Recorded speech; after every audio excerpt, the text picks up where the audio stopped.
In today's video, I'm going to teach you how to utilize tag in monday.com. Tags are a simple but powerful way to organize and quickly find items in your monday.com boards. They help you group related tasks across different groups or even across multiple boards using consistent labels.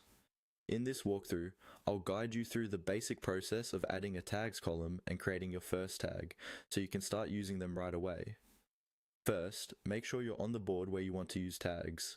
At the top of the board, you'll see your existing columns like item name, status, due date, or anything else you already have. To add a new type of column, look for the small plus sign at the far right of your columns. Go ahead and click on this plus sign to open the column options. Once you click it, a search box or menu will appear showing different column types you can add. In that search area, start typing the word tags. As you type, monday.com will filter the options and you should see the tags column type appear in the list. When you see it, click on tags. This action adds a brand new tags column to your board.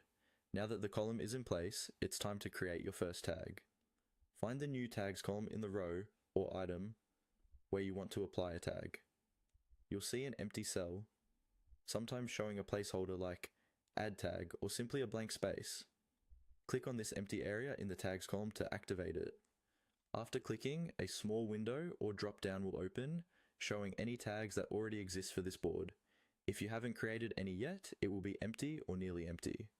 In the text field that appears, start typing the name of the tag you want to use. This could be something like high priority, marketing, or anything that makes sense for your workflow. As you type, if monday.com doesn't find an existing tag with that name, it will give you the option to create a new one.